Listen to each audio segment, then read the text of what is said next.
associated with Jake Goggins' account, and they're great. I mean, they're just like really, really what to give platforms and projects a floor to just share ideas. It's a real think tank type of show, and it would just be really great to see Sun Pump, uh, you know, visible at all of these places.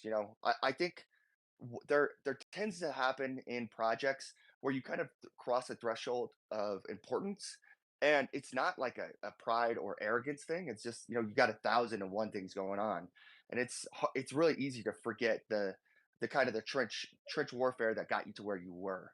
And I think implementing these really early on tactics to just get visibility back on chain and back onto Sun Pump would be really, really encouraging. And it'd be fun, to for I don't know, some more interactions between meme coins that have made it. We've talked about Sundog quite a bit. Would love to just hear how they got to where they were as we're kind of grinding in the trenches. So also shout out to Twiskers. Happy to see you here, brother.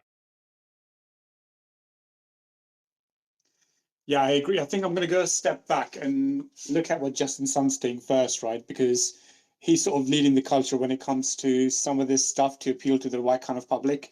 And when you look at where Justin Sun's placed himself or what he's trying to do to place himself, he could, if everything triggers correctly, find himself and the Tron chain itself in a very interesting place where he's obviously getting quite involved with the Western side of the world with all of this Liberty Coin stuff, with Trump and being an advisor on WLFI and stuff.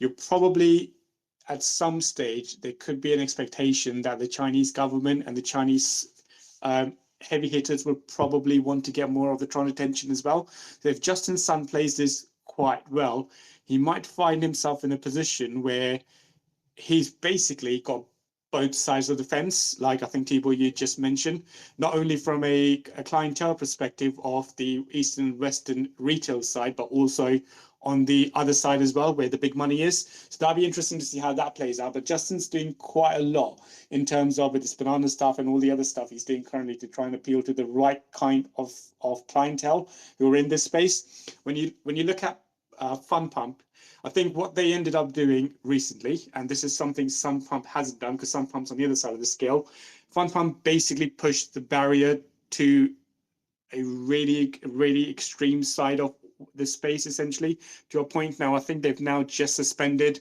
the live streaming service as well because it got to a point where it was just pushed too far on the other end, which actually could have been really bad, generically speaking, for the whole meme cycle because it could have ended badly.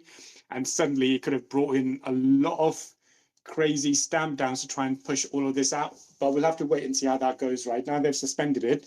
I think where Sun Pump missed the boat in this space, when you have these sort of scenarios, they have to jump on board and really put their platform out there by talking about the topics all the big KOLs were talking about.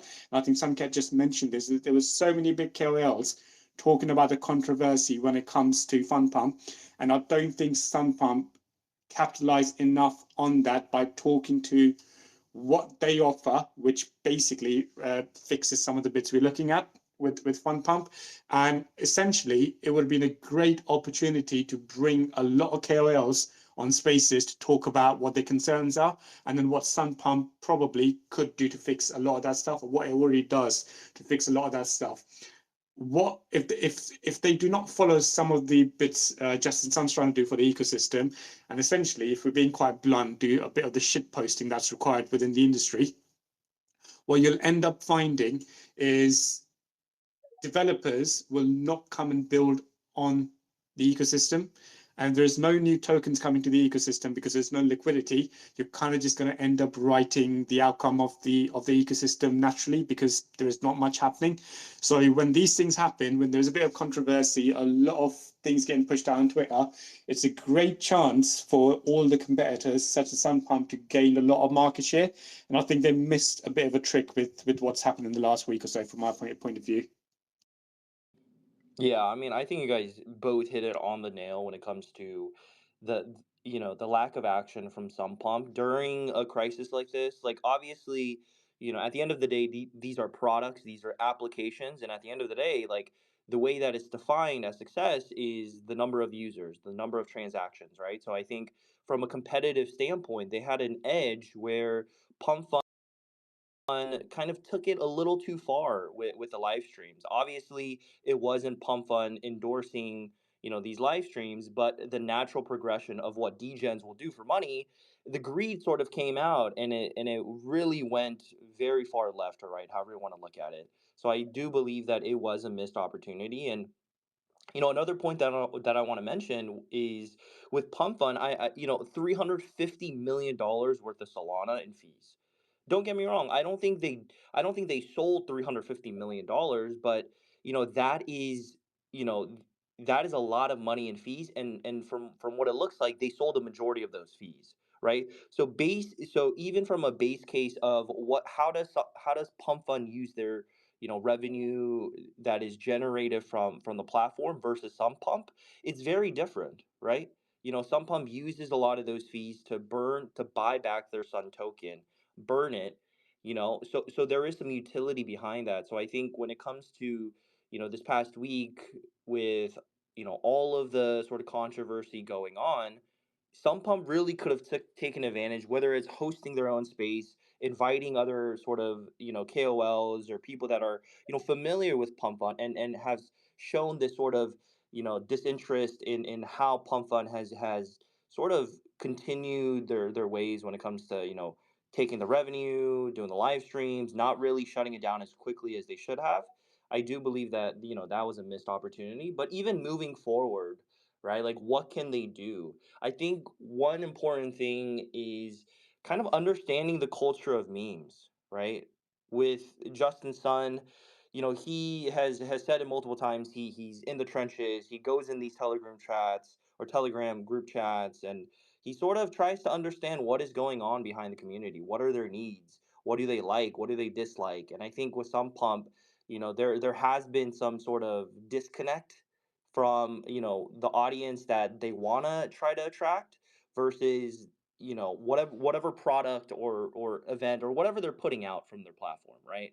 I do believe there is a disconnect, and I think there needs to be I don't know if it's like an internal discussion, but I think like small moments like capturing the market when Pump Fund is slacking a little bit. I think moments like that, it shows that there's a disconnect. So I think moving forward, having that sort of discussion would be really important. And then also, like, one thing that I really like about Pump Fund is that they're not actively shilling tokens. They never quote tweet stuff. They never retweet, projects. What they do is they focus on the ecosystem, right? They focus on what can we do to improve the platform? What can we do to improve the launch pad? How do we make it quicker? How do we make it easier? How do we make it more intuitive for people to come into Pump Fund, mint their own token, create their own community, and move forward that way, right? So I think that's another keynote where they have to sort of step back a little bit and be more of an ecosystem player rather than you know being showing favor to any projects, right? I think they have to be unbiased in this approach moving forward, especially with the limited projects that they do have, right? So I think that's another important thing. I do have another sort of follow-up question with the whole live stream. Like, what other sort of implementations do you think some pump could add to their platform that could like bring some more liquidity investors onto Tron? Because the live stream thing, like I don't know how, like, for me personally, I'm a little bearish on the live stream. Like, I get the whole like don't reinvent the wheel, like it worked for them somewhat. But I'm sort of bearish on the live streams. Are you guys, if some pump added live streams to their platform, would that be a bullish thing for you guys or bearish? Yeah, I mean, I think it's bearish too. I think whenever you're in competition with another platform and you're looking to them and emulating what they're doing, it does show, hey, we're kind of stuck and we're looking for something to yeah, to bring into the market to compete. Of course we would use it. I mean, I'm all for transparency. I That's fine. I'm cool with doxing myself. I don't really care. But yeah, I mean, I would like to see, and I think you nailed it on the head, JS. I think there's a very centralized approach, and I think all these conversations are constantly revolved around Justin.